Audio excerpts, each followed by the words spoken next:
میرے محبوب کا شہر مدینہ. ایک آدمی، ایک صحابی جہاد کو نکلے، اپنی بیوی سے کہنے لگے میں جا رہا ہوں، میری اجازت کے بغیر گھر سے نہ نکلنا. اور حدیث میں موجود ہے، امام ذہبی حدیث لائے ہیں، فرمایا قیامت کے دن اس کے پیر گلے سے لپٹے ہوں گے، اس کے پیروں کو گلے سے باندھ دیا جائے گا. یہ کون عورت ہے؟ اور فرمائے گا یہ وہ تھی جو خامد کی اجازت کے بغیر گھر سے نکلا کرتی، بغیر اجازت کے گھر سے نکلتی تھی. سید عالم صلی اللہ تعالی وسلم، بڑی عجیب حدیث ہے، میں پڑھتا ہوں تو رو پڑھتا ہوں. حضور حضرت فاطمہ کو لینے گئے، شادی کے تیسرے دن حضور لینے گئے.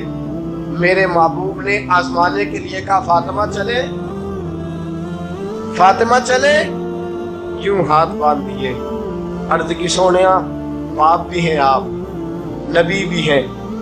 میری جرت نے انکار کی، لیکن ابا جی آپ کی زبان سے سنا ہے شوہر کی بغیر اجازت نکلنا نہیں. اگر اجازت دے تو علی کا انتظار کر لو. عزت والے رسول کی عزت والی بیٹی نے جب کہا نا سونیا اجازت دوں دے تو انتظار کر لو، کریم رسول کی آنکھوں میں آنسو آئے.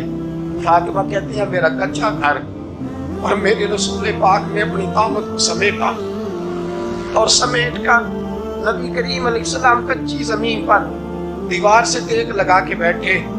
آج عجیب ہے، جناب علی بھی دیر سے آئے، پہنچے، حضور کو بیٹھے دیکھا، یوں نظر اٹھی.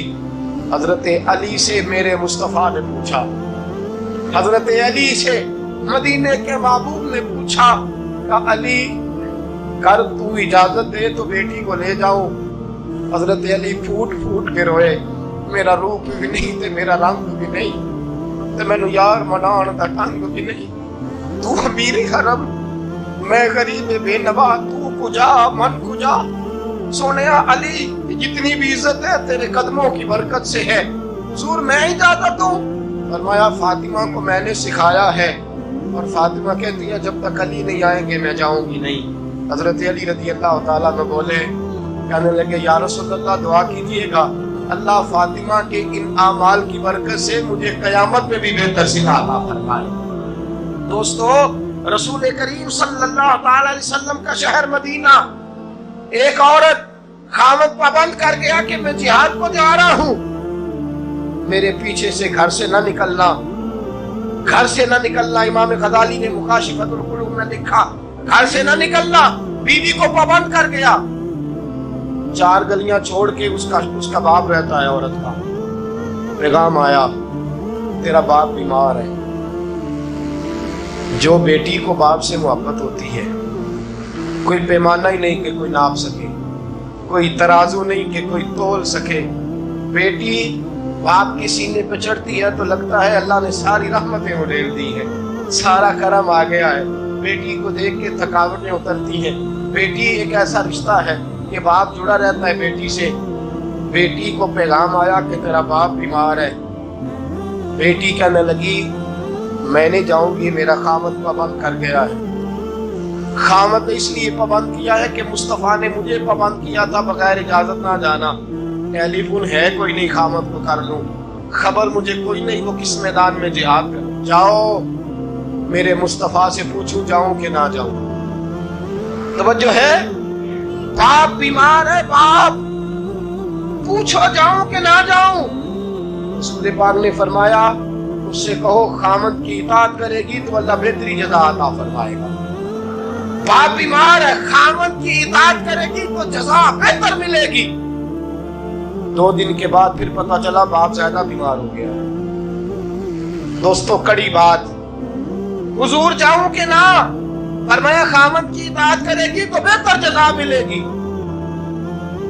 4 دن گزرے، بیٹی کو پیغام آیا کہ تیرا باپ انتقال کر گیا. بیٹی پردیس میں ہو تو کہتی ہے میرے زیور بیچ دو، مجھے لے جاؤ پاکستان میں. جاتی دفعہ اپنے باپ کا مکھڑا دیکھنا چاہتی ہوں، لیکن باپ انتقال کر گیا. رسول کریم کی بارگاہ میں بیٹی نے پیغام بھیجا کہ سونیا کیا کروں، انتقال کر گیا میرا باپ، سایہ اٹھ گیا، حکم کیا ہے؟ مدینے کے جان کے وہی جملے خامن کی اطاعت کرے گی تو اللہ بہتر جزا دے گا۔ دوستو، یہ ہے میرے رسول کے ماننے والی عورتیں۔ بیٹیوں دیکھو شوہر کی اطاعت کسے کہتے ہیں۔ یا رسول اللہ باپ انتقال کر گیا، دفن ہو گیا، حضور نے فرمایا پتہ کرو گئی کہ نہیں گئی۔ صحابہ لوٹے، سونیا قربان جائیں تیرے نظام پر، آقا قربان جائیں تیرے فرمان پر۔ تیرے جملوں کی تاثیر ایسی ہے کہ عورتیں اگرچہ کمزور ہوتی ہیں پر تیرے دین کی پہرے دار بن گئی ہیں۔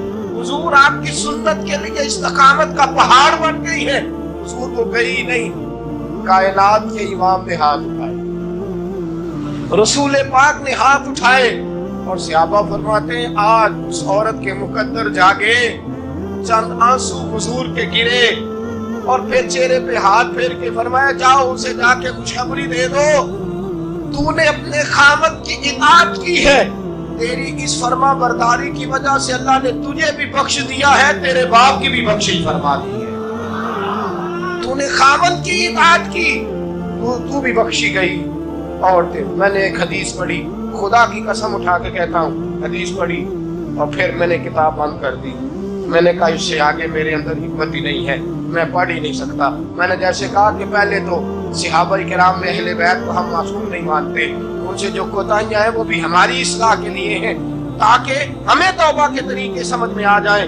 عزیز دوستو، میرے محبوب کی شہزادی، بس رسول اللہ صلی اللہ علیہ وسلم کی شہزادی سیدہ فاطمہ محبوب پاک کی بارگاہ میں آئی، رنگ اڑا ہوا ہے، آنکھیں رو رو کے تھکی ہوئی ہیں۔ محبوب کی شہزادی در رسول پہ آئی، آ کے حضور کے سامنے کھڑی ہوئی، کہا یا رسول اللہ صلی اللہ علیہ وسلم، حضور آج میں بڑی الجھن میں پھنس گئی تھی، آقا آج میں بڑی پریشان ہو گئی تھی۔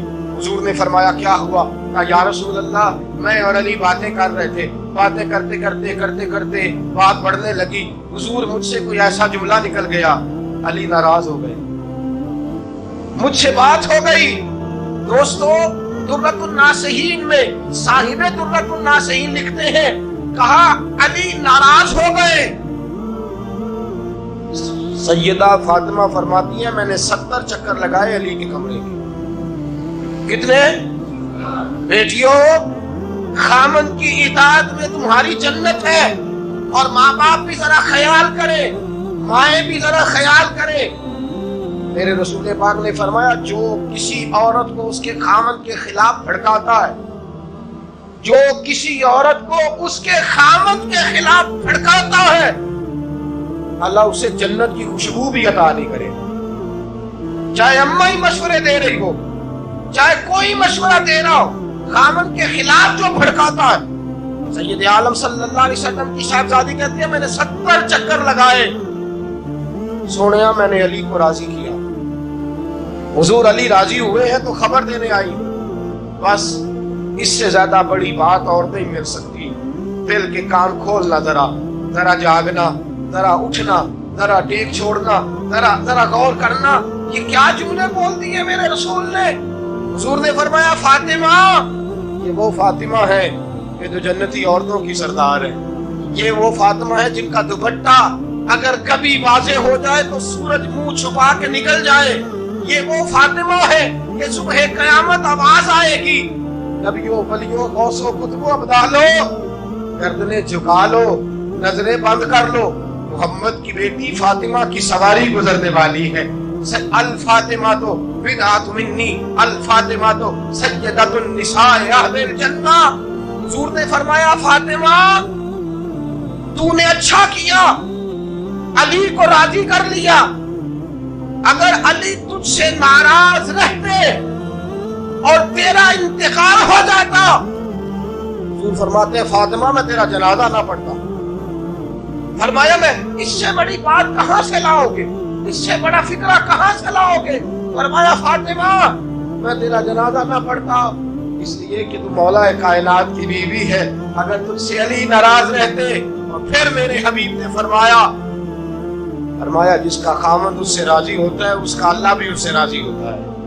پھر اپنی بیٹی کو فرمایا بیٹی یاد رکھ، کوئی عورت اتنی نمازیں پڑھے جتنی حضرت عیسیٰ کی والدہ مریم نے پڑھی تھی، اتنا قرآن پڑھے جتنا جناب مریم نے پڑھا تھا، اتنا قرآن پڑھے جتنا حضرت مریم نے پڑھا تھا، لیکن پھر بھی اپنے شوہر کی نافرمانی کرے، فرمایا اللہ اس کی عبادتیں قبول نہیں کرے گا، اللہ اس کی ریاضتیں قبول نہیں کرے گا، تلاوتیں قبول نہیں کرے گا۔ قبول تب کرے گا جب شوہر کی فرما برداری کرے گا، قبول تب کرے گا جب شوہر کو راضی